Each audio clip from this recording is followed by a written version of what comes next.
Hey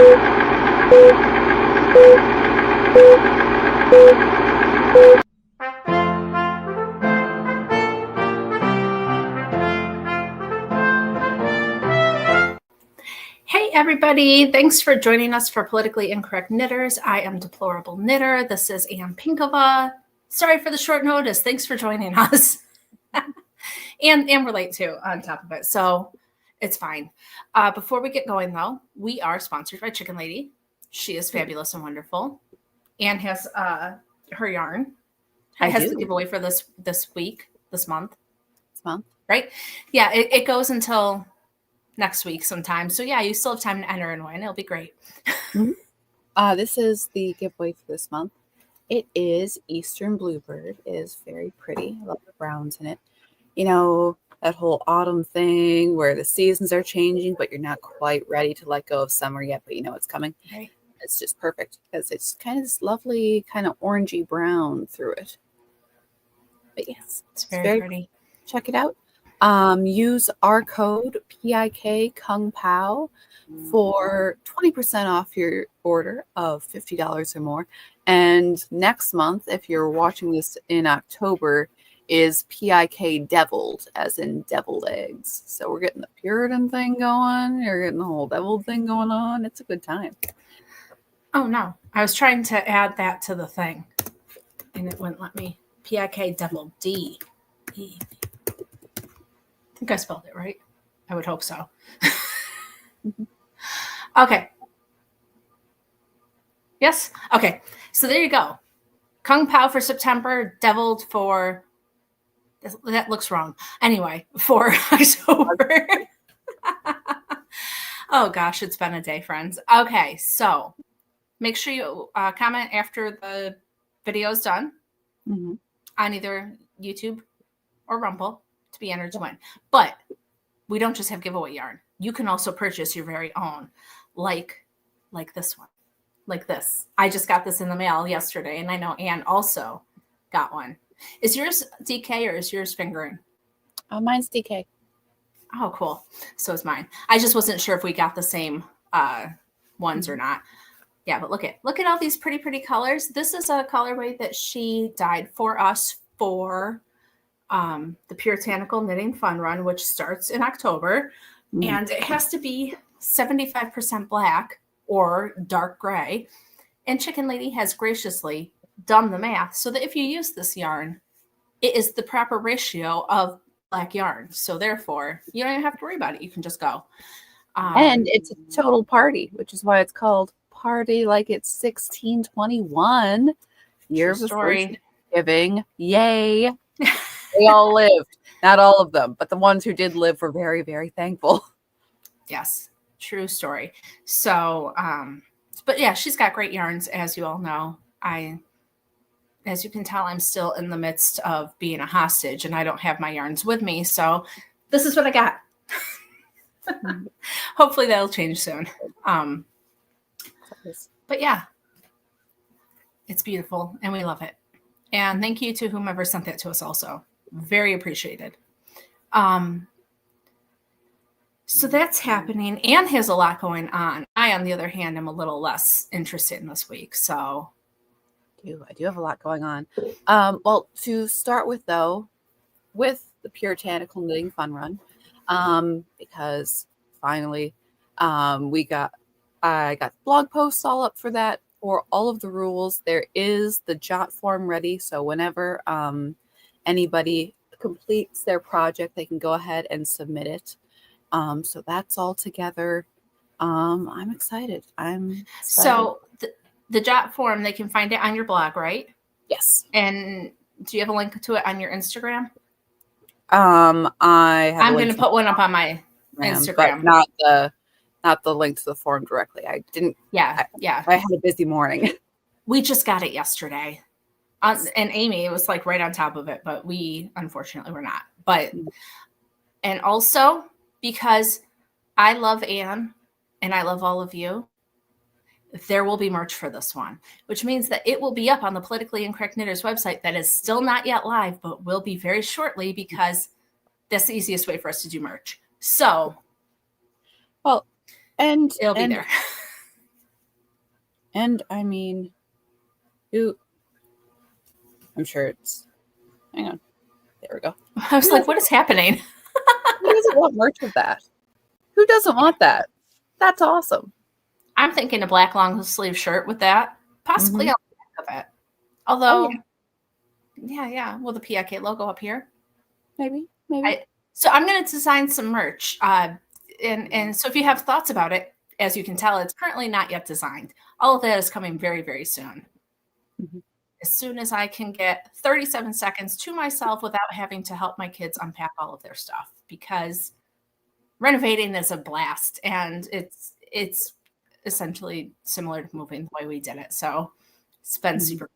But there will be time. It will happen. I promise. And check out Chicken Lady. Oh, and Tina has really great yarns for this whole thing too. So her monochrome grays are very, very pretty. I'm sorry? No, her monochrome grays are very pretty. I mean, all of her yarn's pretty, but yeah. I love it. And I also love, okay, so part of our logo, and I have a little bit about this on the blog post, but not to distract myself, rules of the Puritanical Knitting Fun Run. Your project must be either 75% black or dark gray yarn, thus the colors here, or you can use any percent if you use Puritan gravestone imagery, which is, okay, I've loved doing research on Puritan graveyards. It is so cool that you have a lot. You have skulls, winged skulls, winged hourglasses are a huge thing. Hourglasses generally, candles. But somebody asked me the other day, it's like, oh, is it okay if I just put a cross on it? And I'm like, wait, hang on. Because I found out, I was doing research. I'm like, actually, I'm not seeing crosses on any of these graves. That's a little weird. But Puritans, because they wanted to be completely separate from Catholics, which considering their history with the Catholic Church, who blames them? But the Catholics were very, big crosses, very ornate, and the Puritans are like, no, we're taking a right turn from that. So there was no crosses that I can find. If you can find a cross on a Puritan grave, I'll count it. Documentation, I'll count anything as long as you can find it. But no, there were surprisingly not crosses in Puritan graveyards. So yeah, it's been interesting. Cool. Yeah. Yeah. And we're not picky. Like, obviously nobody's going to come and like measure your project and be like, oh, that's only 70%. But like we run on an honor system. We would like y'all to, try to work with a dark gray or a black, if you want to win the prizes, do the thing. So, it's not like skull and crossbones knitting or Halloween knitting. It's Puritan. So like, just make sure that like, if you are going to not use black as your main color or whatever, that you are using the correct themes. If you have questions, always email us. We're happy to, talk to you about it. Just because the challenge is part of the fun, It is. So. It's fun. It's fun to find stuff. It's fun to dig into it, or at least it's fun for me. But there's plenty of resources online too. But yeah, otherwise, just the standard rules of 75% black or dark gray work, and and works in progress count too. If you have a black pair of socks that you never wanted to finish, because who wants to do that? And you finish it for the project, take a picture of it, submit it. And we're also going to do a photo contest. So we're going to have a main prize winner for just everybody who participates, but we're also going to have a photo contest for, the most on theme, cool photo. So yeah, have fun with it, guys. And just remember, because with fall and stuff, it's easy to like fall into the Halloween. Puritan, not Halloween. Just, I just want to make sure everybody gets it. And Karen says, it's our contest. We set the rules. We do, but we don't want to be tyrants. Like, like Ann said, if you find a cross on a Puritan gravestone, fabulous. Show it to us. Like, we don't care. Just, Well, and some people were saying too, they're like, well, I don't have any Puritan graveyards next to me to do the photos. Like, that's okay. Just make it a cool photo, have fun with it. Yeah, it doesn't have to be in a graveyard to be I don't have a Puritan graveyard near me either, but I'm sure that there's things you can do. It's all good. So, The Puritans do weren't many out. of us have Puritan graveyards? Really? I mean, if you live in New England, maybe. Yeah. But I guess New York doesn't count as New England. It's maybe kind of in that area. you could be smack dab on like 100 Puritan graveyards and not even know it. Well, I'll look, but I think that I'm too far west. So, you know, if they were, they'd probably be on the other side. But that's okay. So anyway, just wondering about it. So that's starting Wednesday, right? Isn't Wednesday the 1st? I think Wednesday's the 1st. Yeah. Stitch in the Sky says they don't have many Puritan graveyards there either. Yeah, I don't think so. But we'll see. It's lots of fun. It'll be cool. Yeah. Find something cool and take a picture there. We'll accept it. Like for real. Yeah. Just make it cool. So awesome. Anyway. I love seeing what people It's been a long day. Oh, and you don't see the comments? No, is that what you said? No, I just like seeing what people come up with. I thought you said you couldn't see the comments. Sorry. I'm on a different plane today. Sorry. That's all right. No, I was gonna say, because some people were like, I don't have any ideas, man. So these, as you may recall, are free pattern and block magazine, the Memento Mori mitts with the skulls. If anybody's interested in any of those are on my blog. But also, I mean, you can do a variety of things. But my knit coffin quilt pattern, I published it this morning. So good job. I'm excited. I hope everybody likes it. I hope everybody knits it. I hope everybody makes it for all of their friends who will enjoy this thing, I'm sure. I'm not going to knit it, but I do enjoy it for you. So I'm happy for you. It's a really fun one too. I mean, first off, that it's coffins, and that's kind of funny. But like the rhythm of making it is really nice. It's fun. Anyway, so I hope everybody likes it. Yep. Did I miss where that's published? Is it on your blog? No, it is not on your blog, is it? Well, there's a blog post about it that will link you out in every direction. That it is on Lovecraft and Etsy. And Anna's a Rebel. You can find a page that directs you to those places on the site that shall not be named. So that is true. That is true. I started to do that, and hilariously, some of my other patterns had done fairly well. Go figure. Hey, this people like a freebie. Oh yeah, everybody likes a freebie, honestly. Sorry, I'm gonna just pause my screen for a second because the cat is begging to come in, and we cannot deny her. So, sorry. So yes, Anne's amazing, fabulous coffin quilt is up and out, and make sure you check it out because I know lots of people have been waiting for it. Yes. So very excited. Anyways, enjoy, y'all. Hope you'll like it. Very, very good. I don't know what else is happening.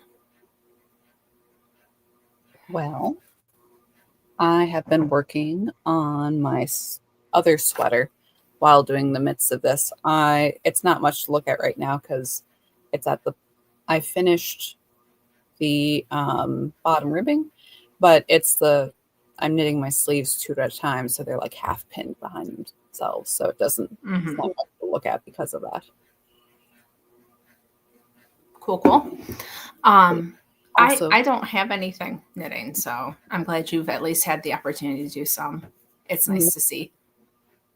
It's nice to see that, there's doing something for a sweater on the knitting podcast. Yep. But yeah, it's nice. Very good. Chicken lady yarn. It is. It's beautiful chicken lady yarn. And when you said you were going to use that, was it Jake and Allwood? That's the blue black stripes. Yes. I didn't see it, but I see it now, and it's good. So well, the to repeat myself, this is the Knit Long and Prosper sock set for stripes. So I thought the Jake and Elwood, because it's space yarn, it's spacey yarn, and I thought that some variegated, not variegated, but tonal dark, yeah, would kind of anchor it and also make it more spacey at the same time. No, I get it. I see the vision. But sometimes when you show me things and I'm not, especially because I'm not even there with you, like looking at them on the screen, it's sometimes like, I don't know if I see it, but now I see it. So it's cool. You're like, I don't know what you're on about. I'm like, honestly, I don't either. I'll admit it. Yeah. You're just working it out. Just thinking, doing what I can. Very cool. So I think I told somebody I would make an AI generated pattern. I would make a project from an AI generated pattern, and I didn't realize it was AI at the time I said it. Oh, really? Yeah. So somebody sent me this, and they were like, "How cute is this?" It's obvious somebody's messed with the color, but it's a strawberry tissue holder for your car. Okay. And I'm like, "Oh yeah, I can make that. That's not an issue." But I've looked for a pattern, and I'm pretty sure it's AI because there are no patterns at all. And I'm like, I can still do it. It's just, I got duped. I was surprised. Usually I'm better than that. But, and the person who sent me was like, no, you don't have to actually do it. I was just talking about how cute it was. And I'm like, I have been kind of rudderless lately. I have no direction. I need a little help. So it's all right. It's all right if I have to, I guess if I make it, I'll have to write a pattern about it. Because there isn't one. It's AI. So clearly there's some popularity about the pattern if it's, out there and people are sharing it. That is true. And then I was going to show you something else, but I don't know if I can. Let me get a face on here real quick. There we go. So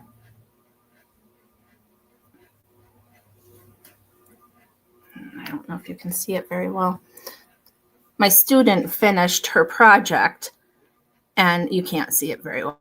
It is so darn cute. It looks like a store-bought hat. She put a little tag on it, and we put the pom-pom on it, and it's super cute. Like, people were coming in at the end of our class while it was out, and they were like, I can't believe you made that. That's amazing. So that was fun. I did not do it, but I facilitated that, so that was exciting. That's nice, though. Yeah. But no, we it's the remodel has just been keeping us super busy, and then work. And then I was telling Anne, I called her, and I was like, yeah, I'm kind of running later than I expected because we took our boat out this morning. And I was like, oh, we're taking the boat out. No big deal. If any of you guys have a boat, most of my experience is with like a boat with a motor on it, right? So you put it in off the trailer. It's fine. You bring it in, you take the motor off, you clean it up, and you tarp it. It's not a big deal. I helped bring the sailboat in. Let me tell you something. It was a thing because sailboats have big masts, right? Big, tall masts, giant. Like, trees are in the way of it at our launch. And then there are these things that you have to attach to the boat that you raise so that you can move the mast. So it took us 3 hours. It's fine. I don't know how I've gotten out of helping with it in the past. Like, my husband is great at doing this, and he knew all the stuff, and my stepdad was helping. I'm like, what is this? And I can tell you, I now understand why sailors were always drunk, because by the time we got the mast off, I was like, I need a beer. this is ridiculous. It was such a thing. Like, I expect Anne and I plan to do this at 3. I'm like, oh, no big deal. It's going to be super great. It's fine. No, it was like my kids had to be somewhere at 2. I barely got them. They actually were late slightly. And then they didn't have any water. So I had to run to the store to get them water so that they had it because they're there for several hours. And then I had to, and I was like, I just thought we were just going to, back the trailer in to the lake, put the boat on. No, I was in the lake today. I was in the lake because it's so shallow this time of year that like we had to like literally push it on while the front was being pulled. Oh my gosh. Like it was an ordeal. It was a thing, and I'm not complaining, but I guess I've been spoiled. Like my stepdad is getting older, and so it's harder for him to help, and so therefore I was the helper this year. And I like to not being the helper. I like being the one that's out there like, oh, we're going to go sailing. Cool. And I have a couple of jobs. Like I'm in charge of the anchor, and I'm in charge of the centerboard, which is it's the piece in the center of a sailboat. Like some of them have fixed ones where you'll see it and it's got a big long one that's attached. Ours is it moves, so you can raise it up and down. So like I lower the centerboard when it's time, and that helps you not tip over. And those are my jobs. And then I'll open a beer, or I'll hang out with the kids, and my husband deals with the sail and the rudder and no, I am becoming involved, and I like it, but also it is much more than I expected. So anyway, that's my random story about sailing on my knitting podcast. I hope you enjoyed it. But it's just been such a week. Like everything is great and wonderful, and I'm so glad we do it, but also like that's how the whole week has been. Like, oh, this thing that I thought would take an hour took 4. And so now here I am. Nobody's eaten lunch. Like, thank God the kids were with my mother, because they wouldn't have had lunch before their activity. They wouldn't have. Oh my gosh. Sometimes I wonder who put me in charge. That's all. Anyway, so that's what's new with me. That and co-op and school and unpacking things now that they're rearranged, and it's fun. It's fun. So it's been a good time. I wish I had something to show you. I'm going to try really hard next week to have something. I have so many ideas in my head. There just hasn't been an opportunity to like, a lot of my yarn had to be put into different containers to be relocated. And so now I'm sad and I don't know where a lot of my things are. So that's not helping, but it'll come together. It'll be all good. So that's my story. Sorry, it had nothing to do with anything. Hey, but not a lot of sailing around here. Not that it's not impossible. There's some on lakes, but yeah. Well, we live on a pretty small lake, but we have in the scheme of things, it's a fairly small sailboat. But no. You can go up to the Great Lake. You can go up to Ontario, and there's big old boats up there. Those are cool. Ours is not like that. Like somebody thought that you could sleep on our boat, and I'm like, no, you don't want to go under there. It's really, really small, and there's a lot. Like the spiders. Like there was one that was like this big, and they're the ones with the fat bodies that are like creepy. It was a fun time. Anyway. So these are the stories. But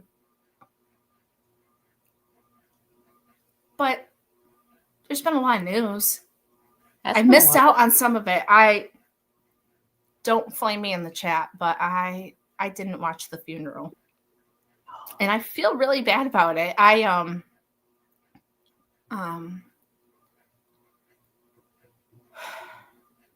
wow. Apparently, sorry, this is a random comment from Iris, but the Washington Huskies, is that what that is? Don't tailgate, they sailgate. That would be fun, but also, I don't know, dangerous. A little, I mean, tailgating's already a little bit iffy, and then add in some sailing. I don't know, man. But like, some people are really, really into tailgating. Not my particular thing. Maybe if I, had a lot of people who did this regularly, but I know. Seems like a lot of competitive day drinking to me, which if you're into it, that's fun and all. But I mean, I prefer drinking during the day as opposed to at night because I'm tired and I like to go to bed. But drinking the like, day, go to bed early.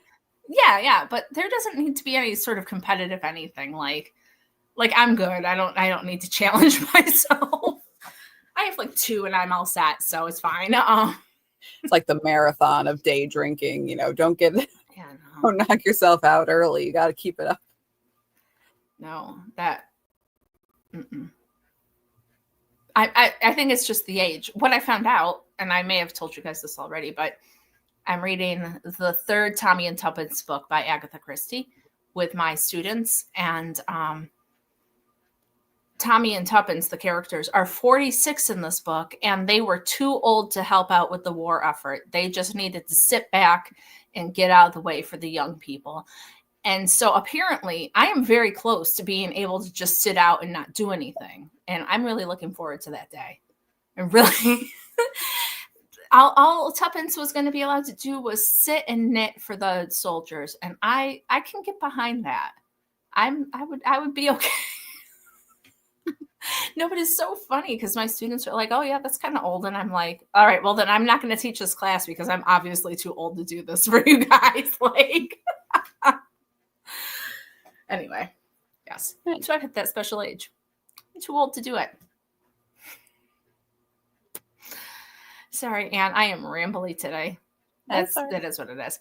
But anyway, back to the funeral. I didn't watch it. I worked on Sunday and then it was like halfway over by the time I got home. And then I got wrapped up into, I don't know, moving something with my husband. He needed my help. And then I just kept meaning to go back and watch it, and I never got there. So Anne has comments and observations. I mean, I've seen clips, but I need to actually. Well, it was like a whole day thing, man. Yeah, that's why I haven't gotten to it because I didn't have the 4.5 hours or whatever to devote to it. It's kind of a thing.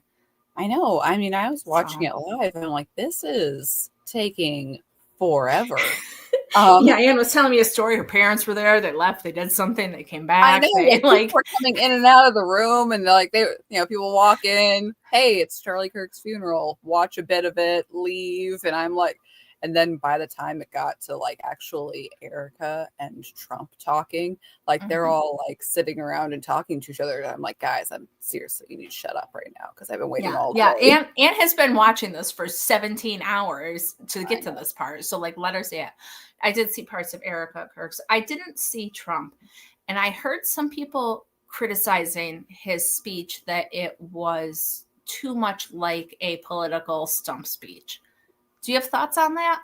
Well, I would say, okay, so you had loosely, I think you had kind of 3 groups of people who spoke at Charlie Kirk's funeral.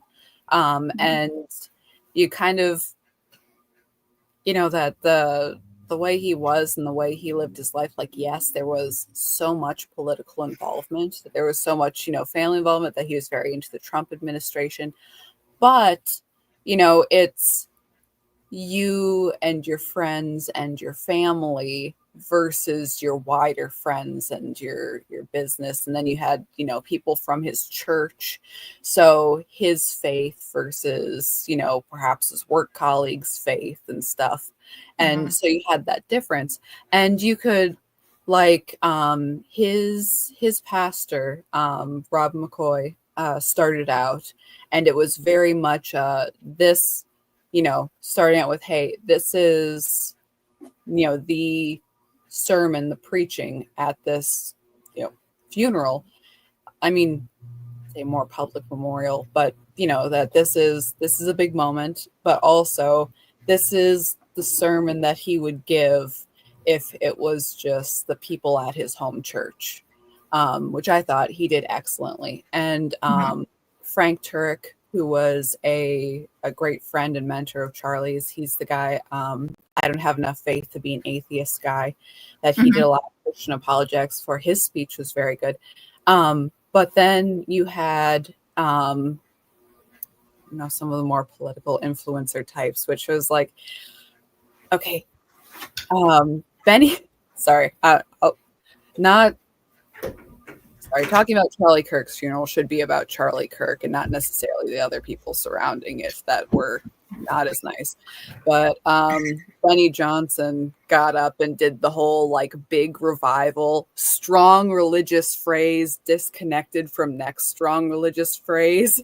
And he was sort of weird and giddy and all over the place. And as opposed to Jack Posobiec, who was angry and all over the place and had the biggest rosary known to man, fist pumping that in air. I'm like, I don't think that's the mood, man. Yeah, Anne told me about that rosary, and I have yet to see it. I have to look.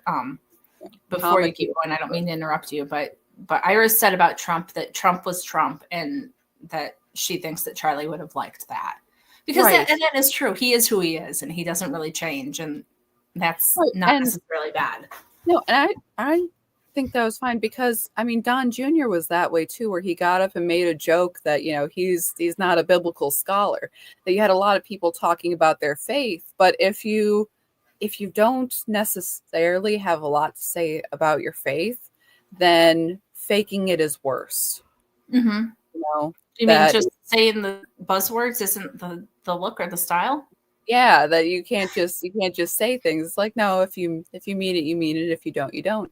I think and sorry, saying about different categories, people you had sorry, distract myself, but you had people, Charlie's friends, Charlie's pastor, the people as a part of Turning Point, and then you had sort of political figures that there's a certain honor in them being there.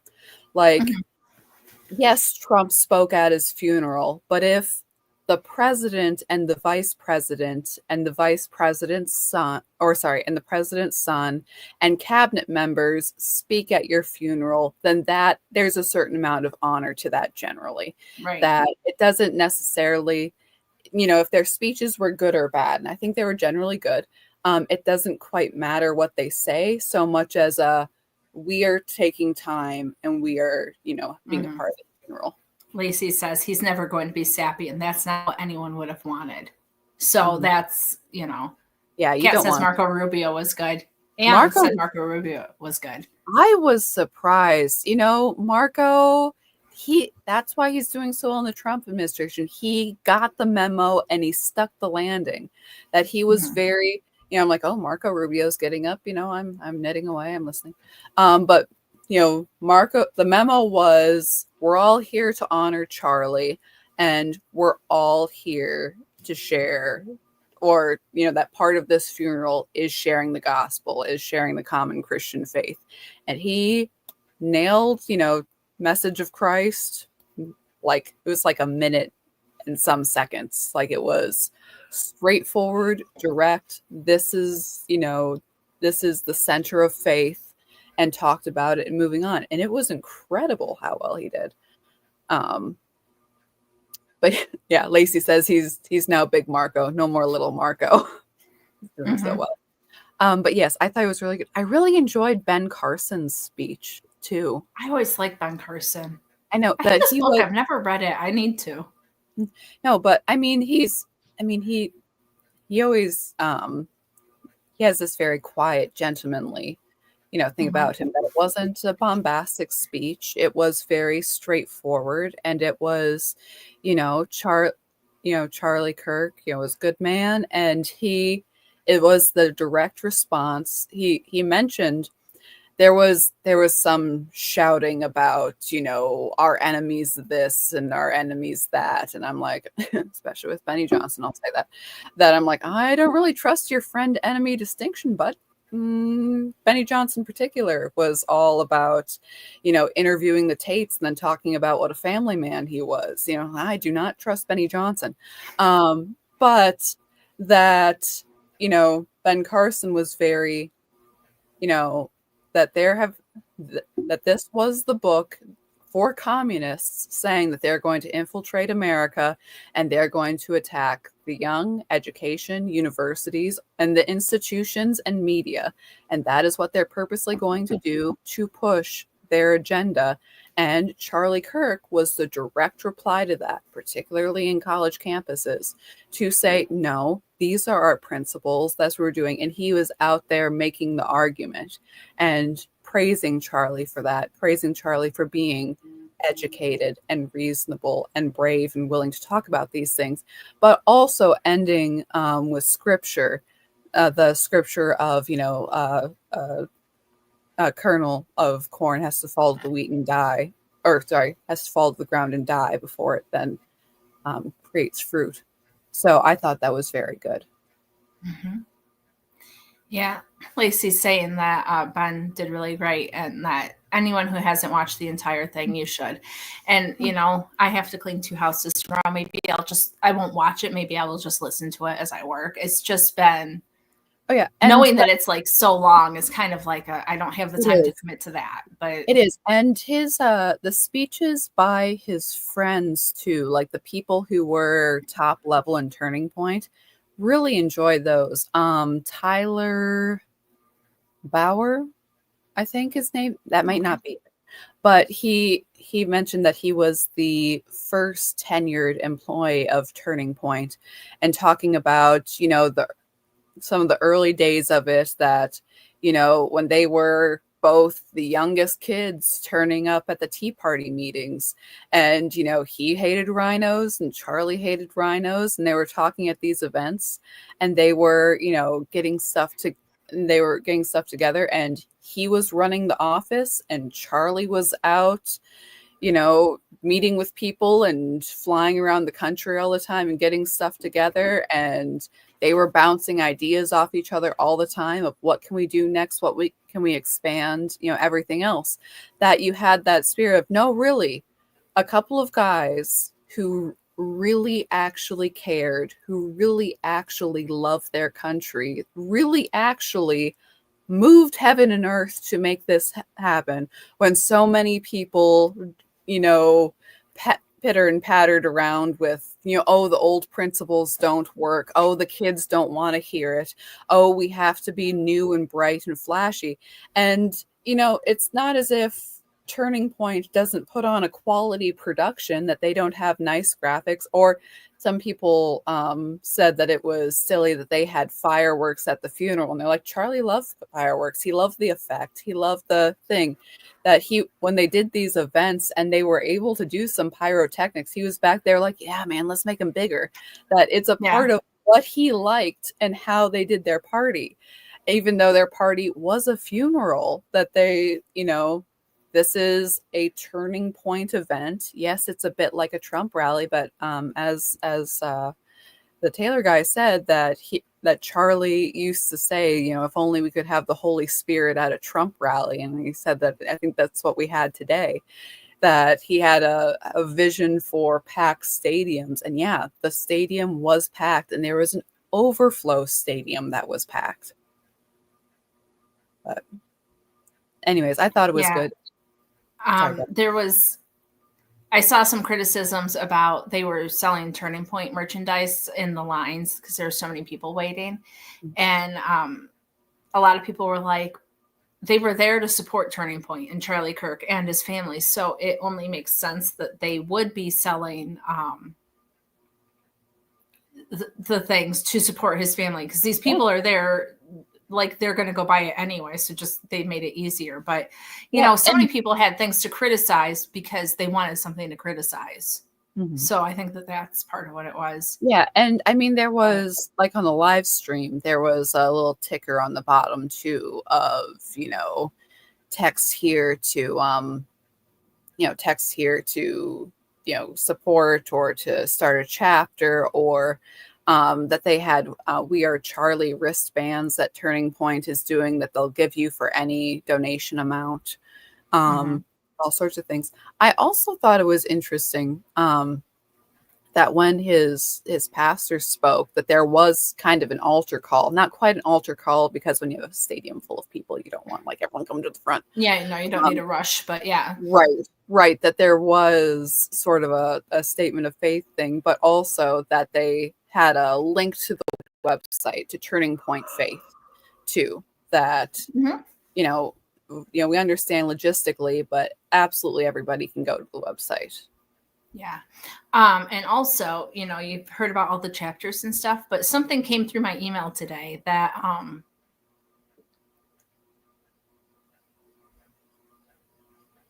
sorry, I totally lost my train of thought for half a second there. But because I know some of our people homeschool, you can make a homeschool chapter. Apparently, we're doing it in my area now, and I don't have kids that are the age that would be part of that, but I volunteered to help because if there are kids around here who want to do that, I don't know if there's anything I can do, but sure, there's so many people want to be involved, and there are probably more ways than you realize to do it. That's all I wanted to say, because it never even dawned on me that they would have homeschool groups. I mean, why wouldn't they? They have them in high schools, but just random thought came through my email. Right. And I mean, if part of the point of Turning Point USA is to be, well educated and principled and involved, it makes sense to have homeschool chapters, certainly. Yeah. But I've been struggling with my school district. They don't let our homeschool kids do anything. So I guess that I'm kind of in this mindset lately of nobody wants to include the homeschool kids because that's what's been going on here. And so when it came through, I was like really surprised. That's all.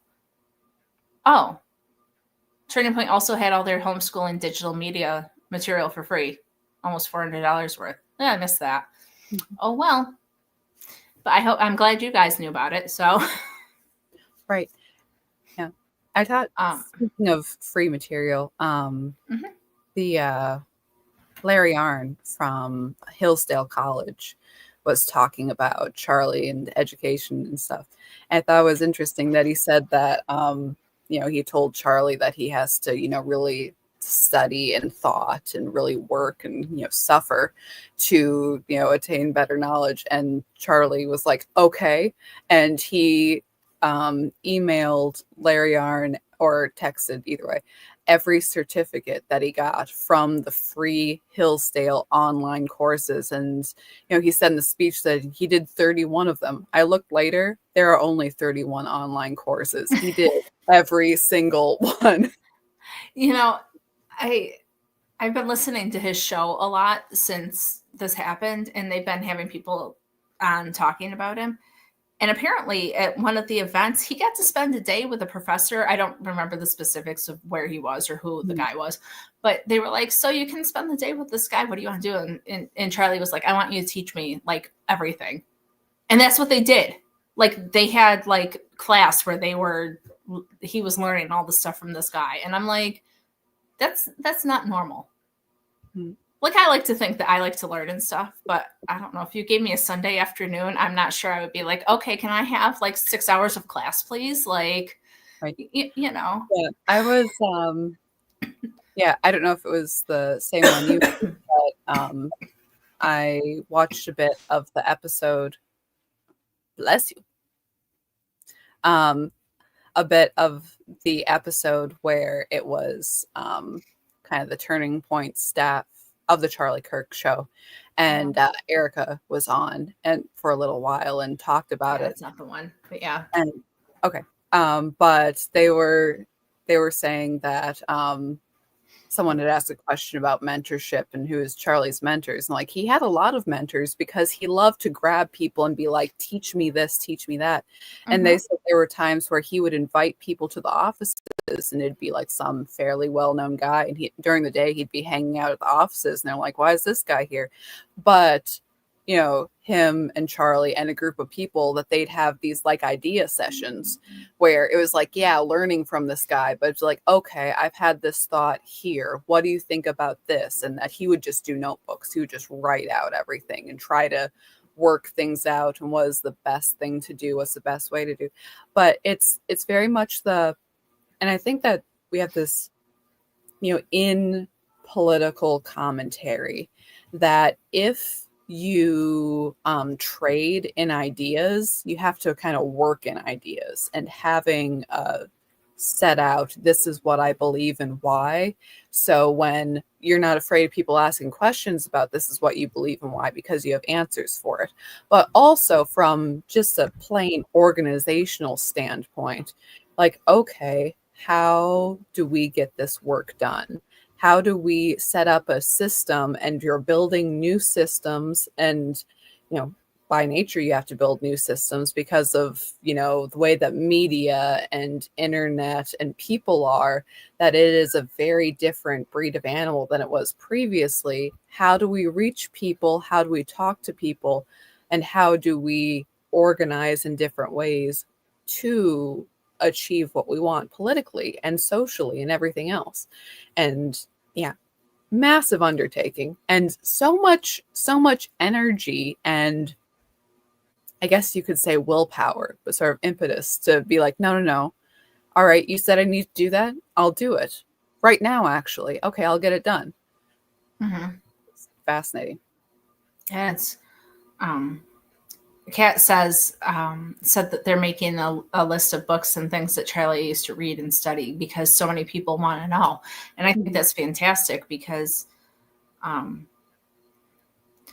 don't know. And I'm torn on the whole Charlie thing. And I think it's wonderful that people think he's so great, and that, but it's that whole you don't know what you have until it's gone thing. Like, it makes me sad that he's so popular now. I mean, he was super popular when he was alive also, like he really was. But the whole, everybody's talking about him now because somebody shot him, and that's really sad because he was a really excellent person the whole time. I don't know. I think that's just I don't know. Yeah, and sorry. Mm-hmm. No, Lacey was just saying that there's been more YouTube channels of people trying to interview protesters to get them to explain how they think about things. Mm-hmm. I mean, it's great. I'm glad that people are not scared and that they've been emboldened, because it could have gone the other way. It could have scared people for standing up, but enough of them realize that it's not the way it needs to be. We got to stand up for what's right, and so that's excellent. But it's like, has there been a spike in particularly left-wing violence? Yes, there has been, but it is you don't know who will change their mind unless you make an argument. Mm-hmm. You can't cloister yourself up and be like, and I won't even talk to those people because there's no way I can reach them, when they can't. There's been such a shift in public opinion, and that it's its own sticking your head in the sand to say that it's impossible. That there's so many things in the past 5, 6, 8 years, particularly politically, where people have been like, oh, well, that will never happen again. Oh, we won't have manufacturing. Oh, we won't do this. We won't do that. Oh, don't talk about your faith in the public square. Don't do this. Don't do that. And it's all wrong. Stick to your principles the whole way through, and things do shift. Yep. Things do shift, and it's unfortunate. I mean, I think that as sad as his death is, that if he hadn't, people would have continued to take him for granted. And there's a lot of people who, sat down and watched hours and hours and hours of his videos to find out what he was saying that was racist or anything. And they came to the conclusion that it's just the left taking little snippets and putting it out there to make him look like a bad person. And so and we may not have gotten to this point, unfortunately, without this, but it's sad that that's the road. I don't know. But yeah, there's so many people who are just disgusted with the rhetoric about it that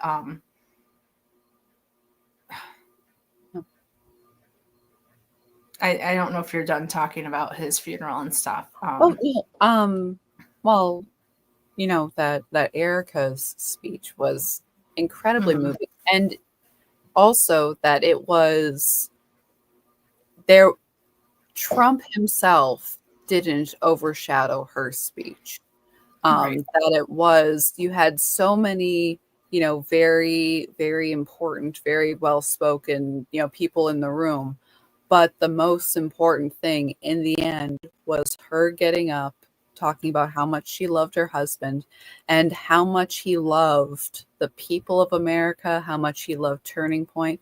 And her line when she said that, he had a particular heart for what she called the lost boys of America, young people without purpose, without hope. Mm-hmm. And in the end, Charlie was killed by one of these lost boys, but that was still the people that he had a heart for. And her saying, they're saying that she forgives him, it was incredible. It was an incredible part of her speech, and very moving. And some people saying that Trump afterwards was inappropriate for, and I don't know. I think that Trump couldn't not be Trump if he tried, and that's why you love him. That he's like, Charlie would have forgiven him. He's a good man. I don't forgive my enemies. And he was laughing. But that is, like an honest emotion to have, that he's like, I couldn't do it. And maybe, a little bit of jest in there, but also it was sort of recognizing too what an incredibly difficult thing that is, and that you need God to do it. Like, it is beyond human, Right. ability to hand that much grief, that much pain to God and not yourself. And not that isn't something that you need to continually work so much, but it was incredible. And I also, at the end of Trump's speech, there was sort of this half like, he's the end speaker, and him bringing Erica back on. So it's not like the funeral's over and Trump is the one everyone's looking at. He's like, no, it's her. And it was very sweet, him holding her hand, and she gave him a hug, and it was very nice. But it was an emotional funeral. It was a great funeral. If you can say great funeral, that's a little. That's why I laugh, because that seems a little strange. But I understand what you're saying. Yes. I mean, it goes back to how I feel about everybody being so into his debates and stuff now. It's wonderful, but it's sad. I'm sad that this is where we are. But for what it was excellent. So, yeah.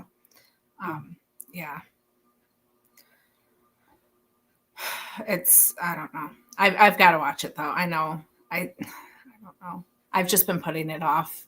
I think that there's been so much, a lot going on in like my personal life, that even though I'm really interested in it, I'm kind of like, I don't know if I have like the emotional bandwidth for it. So, right. Which is valid, and it's okay, but I do have to get there. I don't know. There's a lot of other stuff going on too. Do you want to, gosh, it's already almost been an hour. I'm telling you, this day has been strange. Time is like going in fits and starts. I don't even feel like we've been talking for very long. I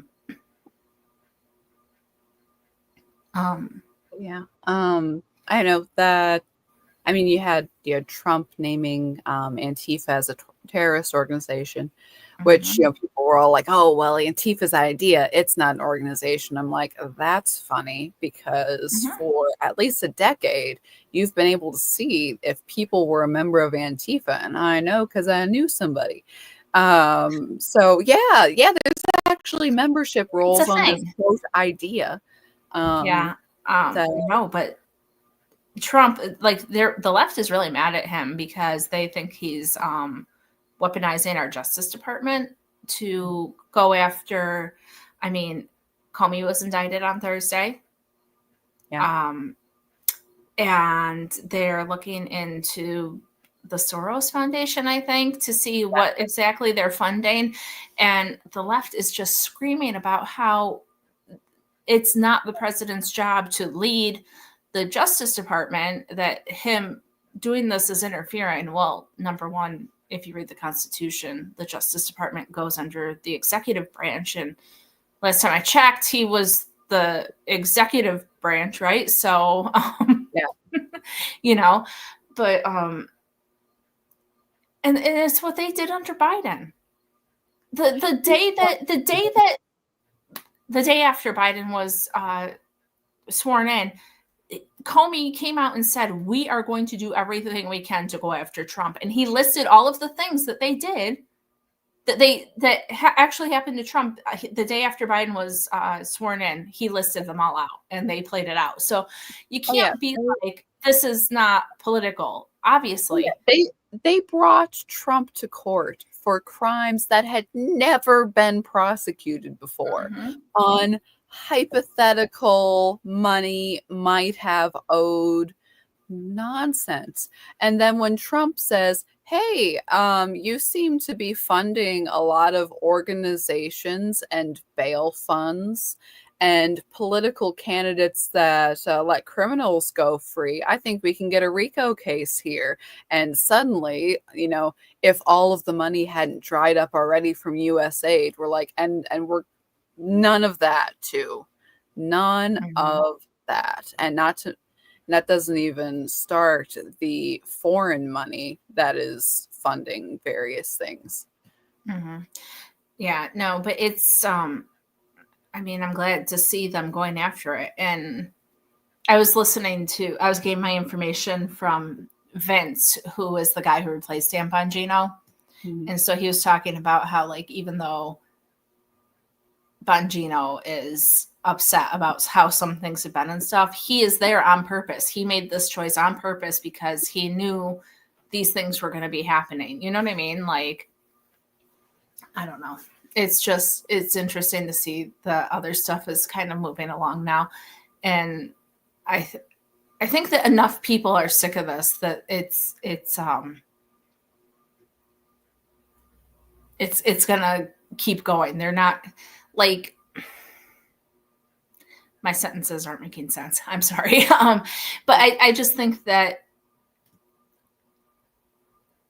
maybe the Charlie Kirk thing has been opening people's eyes, because people are starting to see that, things were weaponized against Trump, and that these people were corrupt, and that things that they were doing were not correct. And, now they're saying, like, Trump going after Letitia James in Adam Schiff is just because he's mad at them.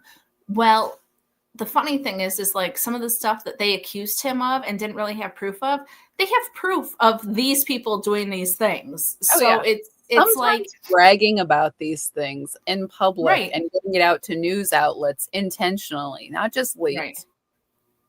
Yeah, it's like, they always accuse us of doing things or being the bad guy or whatever, and concession through projection. Yeah, exactly. And it's kind of coming back around to them, and I'm happy to see it. I'm not, retaliation, I don't think, is a good thing, but I think that if these are the rules that you're going to sit down and you're going to play by, then when they come around back to you, you can't be surprised, I guess, is more of where I stand. Yeah. So, yeah. Lacey says charges where they are required, not political persecution, just justice. Right. And that's exactly what it is. It's you want to see these things go through, because these people have been taking advantage of the system and different things for a long time. And so we're not going to stand for it. And it's a phrase that has gone around that, when the right speaks, it's violence. And when the left does violence, that's free speech. And it's like, that is not how it works. And we're not playing, like, there was, forgive me, I forgot the woman's name, but there's many left-wing publications eulogizing this woman who actually killed a state trooper and fled the country.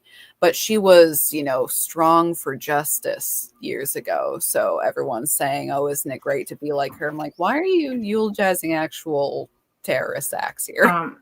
Yeah, I didn't hear about that one. But you did remind me of something I heard earlier in the week, that I was listening to Megyn Kelly, Mm-hmm. And she was going off about this article in Jezebel, which is a piece of trash online magazine type thing. And some woman that writes for them paid a woman on Etsy. And this is why this story stuck out to me so hard, okay? Because I had things removed from Etsy because it said stop the steal, right? I had a pattern that said stop the steal that Etsy would not allow me to sell. Okay? Yeah. So keep that in your brain.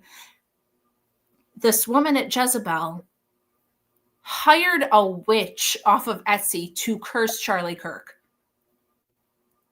And I just, like, first off, I think it's ridiculous. I had heard of Etsy witches before. That you can say you're selling anything on Etsy. And not that there aren't some people in earnest doing curses and whatever. But, you know, first off, the power of God is stronger than all workings of the devil. But there's also that's a very easy scam industry to run. Okay. Well, so these are the thoughts I was having. So I'm thinking, I could do that. I could pretend to be a witch because, like, there was an upcharge for, like, if you want it to be done harder and faster kind of thing. Like, do you want us to curse him more and more earnestly? It's $50 more. Like, okay, like I could do that. But on the other hand, in my brain, I'm listening to this, and in this woman, the article came out the day before he died, I think. Mm-hmm. So it was just really bad timing all about to talk about this whole situation. Yeah, I saw a couple memes about that where, you know, it's like the Etsy witch looking at her inbox. Oh no. Mm-hmm. But anyways. No, but so I don't know the woman in particular how earnest I don't either. Or perhaps genuinely evil this woman is. I don't know. But from what was being talked about in this Megyn Kelly segment, it sounds like it was pretty the witch was doing this in earnest, and the woman who was hiring it was really, and you know, she was like, I don't want anything bad to happen to him. I just like want him to, like, you know, have that sock that's constantly like falling into the bottom of his shoe and this and that. And like, oh, that's such a such a cop out. That's not, I'm sorry. If I truly wanted to curse somebody, that's not what I would curse them for. Do you know what I mean? Like, don't go around pretending that you're like, oh, so good. And also it's like, oh yeah, you're just a cute little twee witch who just is the bad fairy of inconveniences. It's like, oh, whatever. Mm-hmm. First off, it's embarrassing. Secondly, you know, shameful. Yeah. But I mean, like, if you truly hate this dude as much as you say you do, like, just stand up and say it, because you're not wishing for his shoe to, you know, whatever. But this is, and I know I'm stuck on the wrong part of it, but I got taken off of Etsy. I got a pattern taken off of Etsy because it said stop the steal in regards to the 2020 election. Anything. But there are witches who can curse conservative figures, and that's acceptable. I know it's not about me and stuff, but seriously, I'm listening to the segment, and that's all that I kept thinking about was, but my stop the steal hat was too inappropriate for the site. Oh yeah. Like, I just don't understand. Pornography, anything weird or sexually wacky, or anything that mentions voting or vaccines or any of that. No. Right away, inappropriate, not allowed. Etsy witches. But cursing my enemy, totally fine. Yeah, well, that's not an issue. No, as long as it's a conservative choose kindness, man. Choose kindness. What? Yeah, choose kindness, right? Yeah. Isn't that their motto? But I'm sure that if I went on and I wanted to curse a left-leaning person, that I would have a much smaller contingent of witches to choose from, which is also concerning to me. So anyway. It's just one of those. And somebody said that the article came out on the 8th and it really upset Erica Kirk. And I said the 9th. I knew it came out right before everything happened. And it is upsetting, but it's, I don't know. Yeah, well, we also this past week had YouTube admit, oh, sorry guys. Oh Yeah, yeah, what about that? Nobody's talking about that. yeah, the Biden administration leaned on YouTube to censor people, which we kind of already know, just like we knew know that. that's why they took away the dislike button. So dislikes were public because all of Biden's YouTube videos were getting ratioed. Like People were hardcore. It was bad. doing it for fun. Raise your hand if you are ratioing the Biden administration YouTube channel just for fun. Hi. Yeah. I mean, this is why Ann and I get along, because that's, you know. Yeah. You'd probably have an FBI call if you do that, TK. Yeah, probably. If I wanted a lefty cursed. I mean, I guess it depends on the curse. If I just want his sock to fall into his shoe all the time, it's perfectly acceptable, according to the Jezebel article. That was only taken down because of the climate and not because they felt like it was incorrect or they shouldn't be saying those things, which I also. Yeah, there's a lot of people out there that think that the problem is people getting hurt and not, bad ideology. Anyways, but yeah. Etsy, YouTube is now reinstating people's channels, for free speech issues, for COVID issues, for election issues. So we'll see how that one runs around. Hey, I wonder if we'll get our strikes removed then. Maybe. I have seen other people getting their strikes removed. I wonder if I have to do something about that. I'll look into it. Well, Anne will remind me to look into it. We've gone kind of long, but I totally on a new topic. And this is just a, hey guys, thanks for watching us. And we're getting ready to get our trunk show together. So if there is a creator that you think we should hook up with, that maybe we haven't talked to or had on before or something, we are doing our trunk show. And so drop the name. Because I mean, Ann and I have a huge list. That's not even the thing. But I was thinking it would be fun if there's somebody that we've missed and you guys know about, give us a little clue. Oh, something. Kat says that she never believed in demonic possession until she saw the reaction to Charlie Kirk. No, for real, that's a real thing. And some of these people, they're either possessed or they really need to go to a padded room because there's something very wrong. Yeah, and also as there's a lot of things people will toss around the term demonic, and and sometimes I think it's very loosey-goosey about it. You have behaviors and ideologies that are actively harmful to people. Okay. And not that necessarily isn't demonic, but you have, I believe in demons and demon possession. All right. But there is, what we do to ourselves and between ourselves and horrible things done under our own power, and that there is influences of other things on people. So I'm always a little yes, you can have, people are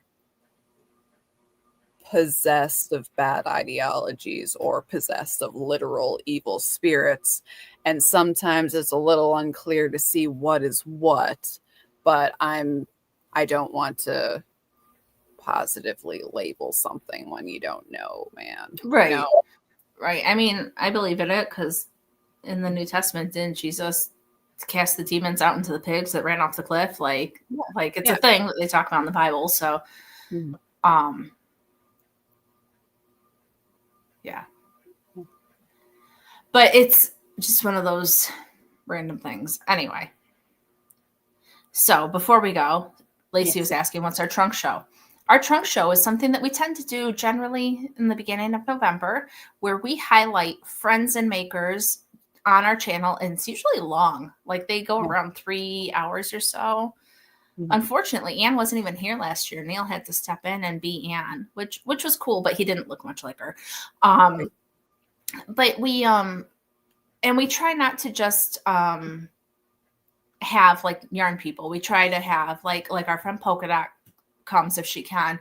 She has the books that her husband's written, and her stuffed animals, and we're trying to support creators that are conservative, or not even conservative, just not liberal, just out there creating their things, but they may be yarn people, they may be bag people, they may have things that you can buy for gifts, so we just try to highlight it's really people. good for like a pre-Christmas push, either if you're making something for somebody else, buying stuff to make with, or just for yourself, or buying gifts for other people.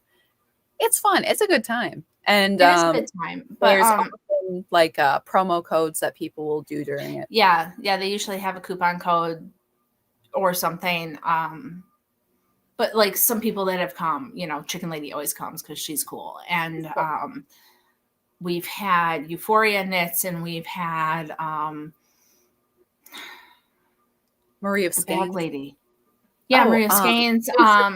Delightful Works. So all of those people, but like last year we had Millborn Arms on, which is, he makes like wooden swords and things, but he also does like bookmarks and different things. So it's fun, but we try not to get just people who make yarn, because in November you're not going to be able to finish all the gifts and get the yarn and do all the things. So we want things that we all love yarn, but it's like just yarn. We do love it, right. We love all the skeins, and we love all of the beautiful and soft things. But we do want to make sure there's a variety in there too. Right. And because we do have people who do watch us that don't knit. And so also maybe you're like to giving have gifts to somebody who doesn't knit. So what do you do? Which is very, very sad. But also that's going to come up. And so the only reason I'm kind of putting it out there is because we have a ton of great people, and we could do hours and hours and hours of it. But if there's somebody that hasn't been on our radar, I'm just asking, just because we love all the people that we have, but if there's somebody cool who does something that we haven't seen yet, that's fun too. So yeah, beautiful and soft. And Lacey says she's stoked. She's gonna save up her money and spend her money with people who don't hate her, right? So that's kind of the thing. That's the best. Yeah, so that's all. I just figured I'd throw it out there because there's always new people, and I was super busy this summer, and I missed a whole bunch that was going on. So that's kind of what I was thinking. And I haven't even had an opportunity to look at the list of all the people that we now hate because they supported Charlie Kirk. So, if there's anybody you've discovered from that or whatever, that's the only reason I was kind of asking, because there's been a lot going on and I've missed a lot of it. So that's all. But as fun as this is, and as much as we could continue talking, it's 4:30, which means I have to go make dinner. So, well, I'm going to get it in the oven because I'm trying to be lazy tonight. Lazier, not standing over the stove. But don't forget to check out Chicken Lady, because she's very cool and she likes us and you, which is fun. And if you're watching in September, you can use the code PIKKungPow to get 20% off of your order of $50 or more.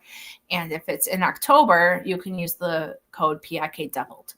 And that will get you a little bit of extra yarn in your little grubby paws, which is excellent. As you can see, Anne and I both are holding Party Like It's 1621, which is her colorway for the Puritanical Knitting Fun Run. Exactly. You know who took witches seriously. And you can comment on this episode to be entered to win our September giveaway, which is Eastern Bluebird. Eastern Bluebird. Eastern Bluebird.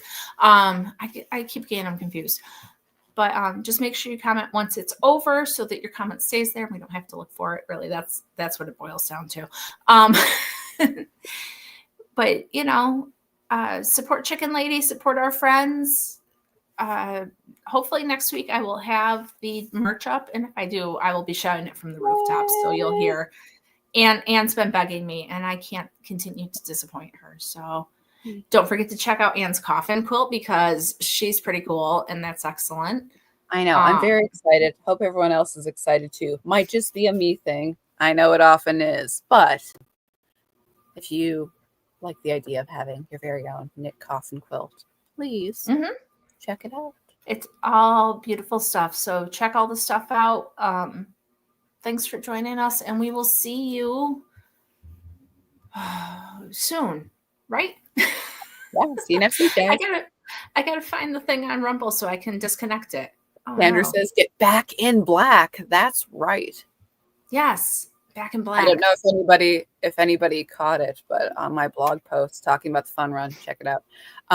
But I started with the line "black by popular demand," which is what Bo Snerdley used to say whenever he did a little segment on the Rush Limbaugh show.